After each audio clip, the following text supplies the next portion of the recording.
ꯑꯅꯧꯕ ꯑꯃ ꯄꯨꯔꯒ ꯃꯌꯥꯝꯒꯤ ꯃꯐꯝꯗ ꯂꯥꯛꯆꯔꯦ ꯑꯗꯣ ꯚꯤꯗꯤꯑꯣꯁꯦ ꯍꯧꯗ꯭ꯔꯤꯉꯩꯒꯤ ꯃꯃꯥꯡꯗ ꯃꯌꯥꯝꯕꯨ ꯏꯀꯣꯡꯅꯅ ꯈꯨꯔꯨꯝꯖꯔꯤ ꯃꯌꯥꯝ ꯉꯁꯤꯗꯤ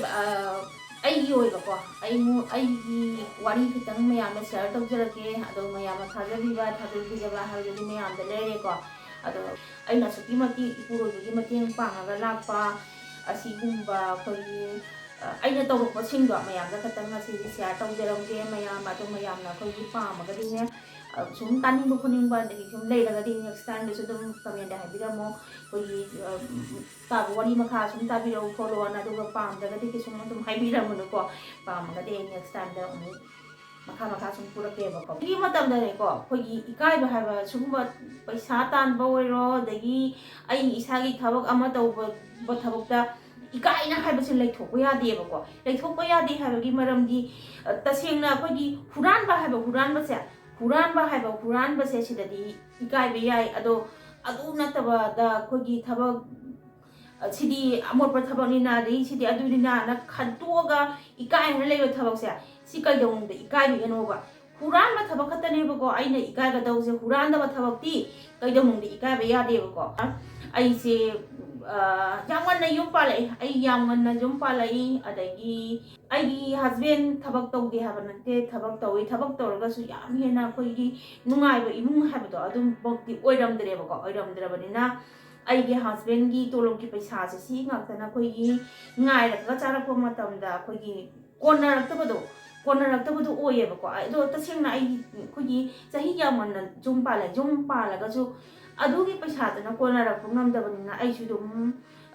वाखलसे दम मचा मचा सुम खले वाखल मचा मचा खले हाबदी कमाइ दरो खोइ मी ओइगने सिना बौसाबा कोनरगा कमाइना खोइ मी ओरकदुनो हाबसी खलेबा अदगिदी आइसे तसेंगना आई कइदौनी हाबसे खले अदु तसेंगना इकाइबिगनो हाइजे इबु इकाइद्रदि आई तसेंगना मिगी मपोलबा हुरान बोरगरे मिगी मपो हुरान बोरगरे तसेंगना आई होटिसु इकाइजनी अदि ngasi बोलबे मिगी मपोलमा हुरान बसु हुरान लक्ते अदगी हुरान गे हाना खलगसु आई इकाइगनेबको अदुगा अइना थबक अमा तौबा मतमदा अइगी हुमांग ममना अइना थबक अमा तौबा मतमदा मीना फना ngangnasanu अइ गसु इकाइबिदेबा अइ इकाइबिदे हाबगी कनोदी अइ मी मपो हुरामा नतेबा अइ इसागी हुमांग ममना अइ पैसा तांजबनेबा अदु कनागुमा मी खरामनारे जुम हायबा नंगी नुपा थबक तौना नंग सुमाइना पैसा तानबा खोटपा गाइन तौवेबको अदो अइ पैसा तानबा हाइसे खोगी हेक्ता मपादा थोगा दे हा चलगा पैसा तानबा नतेको अदुम जुमदा लेना मतमदुदा जानासु अंगांग ओरिबनिना आइसे दुम मतमदुगी खोगी कालेंदे ओरो कालेंगी खोगी हैरा अचार दुम सेलमगा दुम योनबा दगी खोगी आई हेंताक पोक सुरगा आई योलेबा हेंताक पोक सुरगा योले हाइसे अइना बाजार चलगा योनबा नतेको अइना सेम सादोइनी सेम सारगा दुम सुम जोनदोइनी अदगी खंगदे करी हाइदुनो थबक चिन हाउ थीदे तसेंगना आई जीरों फाउदा अइना जेन ngaनु marum kari kara laidana ko ado aina atopa khoigi son khoi isi horgi lam asonai ga lawra kanda ga pora kanda aina dum sona kanda adum jol han ba kolam tawda dum yang na dum tuonge ba ko adagi ai da sengna khoigi inkhon chu dum khara chawe inkhon dum khara chawani na hanadi inkhon je yang pi ammi hanadi inkhon jam pi amme ado khara leiragadi होना जबगी मतुंग इना आई इंखोन चावरे को आई इंखोन चावरकोदगी दी आई इंखोन से दुम मना मसिंग सिना खोगी संट्रे छंगना लेबदो अदु ओरेबको अदु आई इमुं पिखरबा खोइना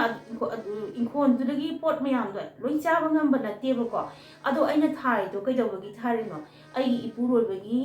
खजिदोर सु मतिंग पांगनबनेना थारिनेबको अदु अदुमाइना थारगा दुम चाबसु चारे चाबा ngamdabसु दुम जोले अदुमाइना तौरगा आई खोगी हस्बेगी मतिंग पांगेबको अदगी खोगी nganudo ओइरो आई तसेंगना आई nganuगसे खोगी केजी दगा अहुमगा चनबा अनिगा चनबा nganuगी टाइमिंग खोगी अदुगी टाइमिंग दो अदुदा nganu सेनेगा चामा मु अदानगा लौरकांदा आइना हपा कोइसलगने nganuगसे फजना लोयेबको अदो nganu चामा सिनगा खोगी जोलपगी टाइमिंग दम पैसा दम फजना साबने कोकता सिजनबा हायोबा खोई nganu लोय अदु तौए हाबा मतम नमिना दे खोगी sugumba thabak to rokai do do no ne adagi mi gi miyang na chu phajade ne ka hai ban lai ram kani ba ko ado ai mi gi paisa ai mi gi mapu ra mana te ba ai ngam jaba do ai gi ngam jaba ai gi isa ga jana ba ai na ngam jaba ko to ai no honna jaba ne ba adu se gi na ka rim ta ikai ngai lai te ba adagi kana gu ma khara ma di ko gi adum mapu ba thabak to we ha dum ko gi pon kama na tha da na dum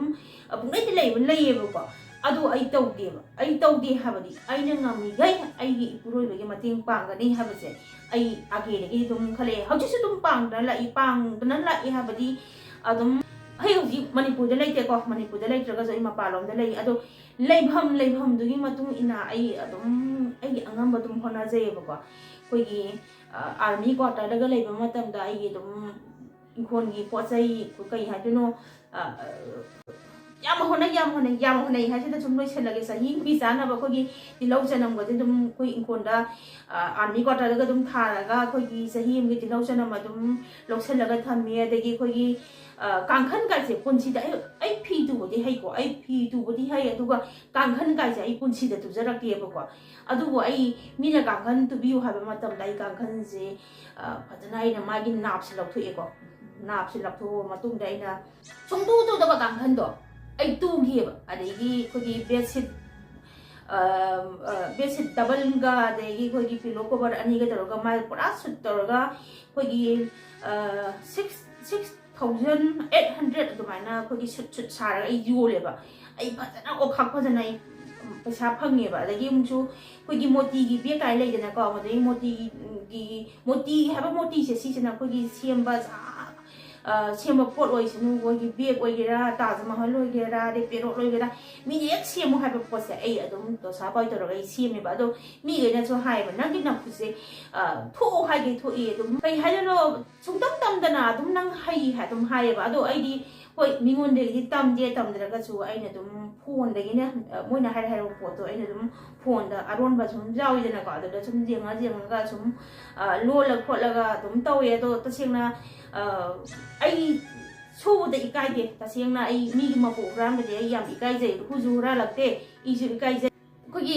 thabak ta di chin hau thi di thabak ta di chin hau thi di ha di ai angam ba to sa pai dum to ra ga ai thabak dum su ye de chi ai na tam jani se mi na oi da bo na su khalam ba su ai de gi ta sing na ai na to ra ko thabak tu ne ko ai na hai jari se de gi akhang ba kang gu de dum su khang ba kang gu de dum chum ye dum hai ne bu ko khang da ba kang gu na di dum la na lo su sum lai yo ne bu ko do ta sing na ai lem na lai thok te adagi ai puro bana tolop chai ha duna so ai puro be gi tolop nga ra ga sa bu do adu ka su oi de ko ai gi su ai gi angam ba puro be gi dum mateng pang si na te mayam jam na lai ba ko adu mayam na pa ma ga di mathang na sum ai na tolop pa sing do dum mayam na dum wari ri jara ke de gi pam da ga di pam dre ko pam ga di next time da dum wari ma kha sum di jara ke